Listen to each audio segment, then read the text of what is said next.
acabou o amor. Paulo Capelli mostra aqui no Metrópolis que Bolsonaro bloqueou a Carla Zambelli agora no WhatsApp após ser cobrado pela deputada das declarações que ele fez recentemente. Então, é o fim da Carla Zambelli. Esperava apoio, né? Durante tanto tempo, desde 2013. Eu fui eleita em 2018, mas desde 2013 eu apoio o Bolsonaro, né? Antes, como ativista, nas causas dele, ajudei na eleição de 2018. Eu acho que eu fui uma das pessoas de mais linha de frente dentro do Congresso para poder defender o governo, o presidente, enfim. E eu esperava que ter algum tipo de retribuição em relação a isso, né? Ou seja, contar com a amizade dele nesse momento difícil.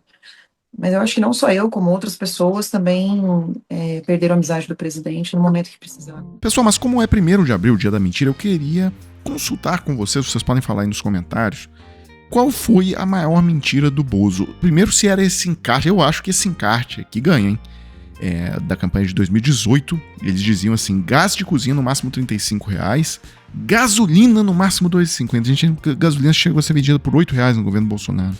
Gás de cozinha mais do que dobrou durante o governo Bolsonaro. Vocês lembram que a matéria dia 18 de março de 2022, preço de gás de cozinha dispara e botijão já é vendido a R$160. Vocês lembram a quantidade de queimadura, as pessoas usando lenha pra cozinhar? O gás ficou tão caro que, vocês lembram dessa matéria da CNN, consumo do gás de cozinha no Brasil em 2022 teve a pior marca em 10 anos. O Bolsonaro derrubou o consumo de gás. Foi uma coisa absurda. E aí você pode falar, mas e aí, não mudou nada, tal, mudou. O governo atual entrou, em 5 meses já tinha derrubado o preço do botijão em 40%. Tá?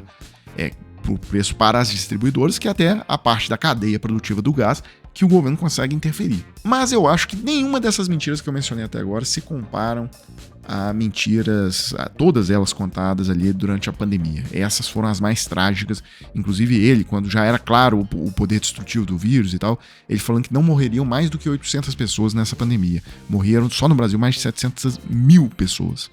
Mais ainda, o número de pessoas que morreram de H1N1 no ano passado foram na ordem de 800 pessoas. A previsão é não chegar a essa quantidade de óbitos no tocante ao coronavírus. Estou com Covid.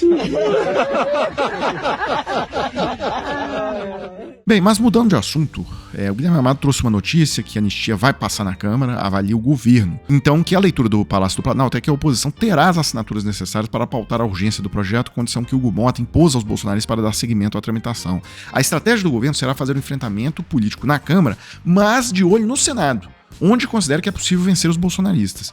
A oposição não tem maioria, os bolsonaristas não têm maioria no Senado, onde sofreram derrotas, por exemplo, quando tentaram eleger Rogério Marinho contra Rodrigo Pacheco em 2023. E o Guilherme Amado tem uma constatação óbvia, que a pauta da anistia empolga muito mais os políticos do que a sociedade.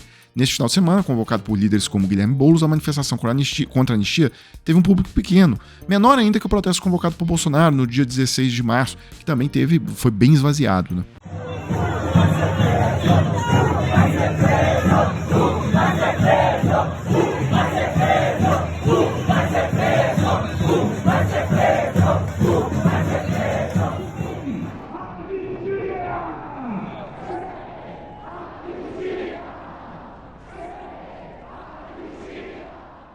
Aí o Guilherme Amado continua dizendo que em pesquisa feita em dezembro, o Datafolha apurou que 62% dos brasileiros são contra a anistia, contra 33% que são favoráveis.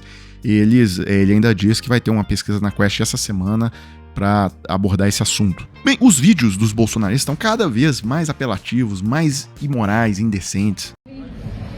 Uma menina que partiu de Campinas a Brasília com um sonho: libertar o país de algo que estava prestes a acontecer e que infelizmente veio a se cumprir. Porque estão falando para a gente que nós vivemos em uma democracia. Mas que democracia é essa onde o povo não tem a liberdade de falar? Onde o povo não tem a liberdade, não tem voz para falar? Então é triste demais, né, pessoal, morar num país onde você não tem a liberdade de pedir uma ditadura, de pedir a instalação de um AI-5 para torturar os seus opositores políticos, para fechar a imprensa, fechar o Congresso. Isso é triste demais.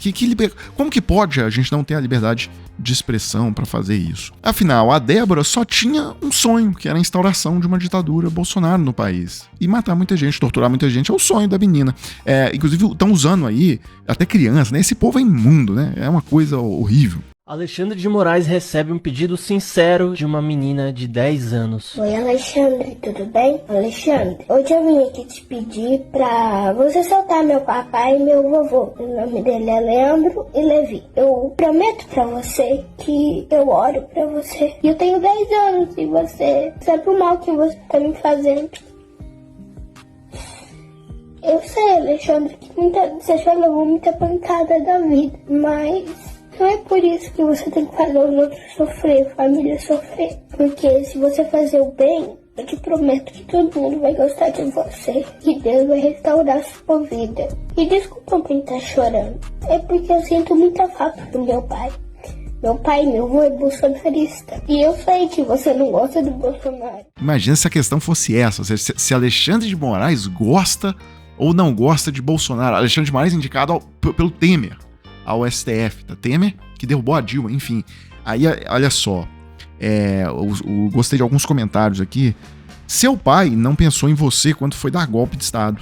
Seu pai só pensou no Bolsonaro. Aqui a questão é, eu acho errado usar criança para disfarçar os crimes cometidos pelos bolsonaristas. E por aí vai, o Lauro Jardim também mostrou que tem muita manipulação nesse debate. Os bolsonaristas usando ostensivamente robôs para impulsionar esse debate nas redes sociais. E para fechar, eu queria colocar aqui uma provocação do senador Rogério Carvalho. Ou seja, se você faz um 8 de janeiro durante uma ditadura, nos mesmos termos que a Débora queria implementar no Brasil. Então, vou colocar aqui a provocação dele. A pergunta que eu quero fazer ao Brasil e a todos os brasileiros, se o 8 de janeiro de 2023...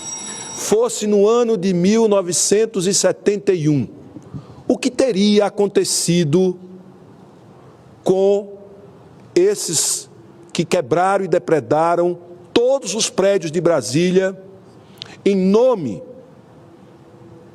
da manutenção do ex-presidente Jair Messias Bolsonaro na presidência da República? A pergunta que eu quero fazer ao Brasil e a todos os brasileiros, a exemplo do que nós vimos no filme Ainda Estou Aqui, eu vou responder. Todos teriam sido mortos, presos, torturados e mortos e descartados em alto mar, como foi o caso do Rubens Paiva, ex-deputado federal desta casa. E a pergunta que eu sempre faço é: onde estaríamos todos nós se a Débora tivesse sido bem-sucedida? Ou seja, se o Bolsonaro tivesse conseguido, os comandantes militares tivessem mantido o Bolsonaro no poder, com um ditador sem freio e contrapeso, e aí como é que a gente ia fazer? Né? Muita gente, a essa altura do campeonato, estaria morta, estaria desaparecida nos porões. Como diz o próprio Bolsonaro, quem procura osso é cachorro. Ou seja, família aí tentar achar o corpo.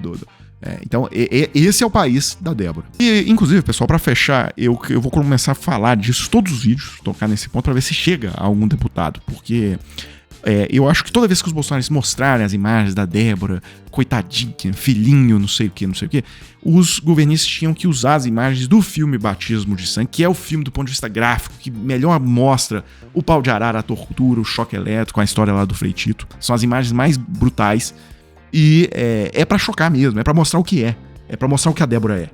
O que ela queria, o país que ela queria construir. Então, a hora que os bolsonaristas mostrarem a Débora lá chamando, mostra imagens do batismo de sangue, tá? Acho que um material nessa linha, principalmente para rodar em WhatsApp, seria sensacional. Seria mostrar o que a Débora realmente queria fazer com o país. Pessoal, agora eu quero falar com você que tem interesse de faturar entre 2 a 6 mil reais trabalhando de casa, tá? 100% home office. Hoje em dia, nas plataformas digitais, existem várias formas de você obter esse resultado. E olha só, não é bet, não é casa de aposta, não é porcariada nenhuma disso. É trabalho sério, é trabalho de verdade e é para quem tá interessado no assunto, tá? Então, eu consegui aqui a autorização de 3 pessoas que fecharam com a gente para mostrar o depoimento delas sobre o que elas acharam aqui, qual foi o retorno que elas obtiveram.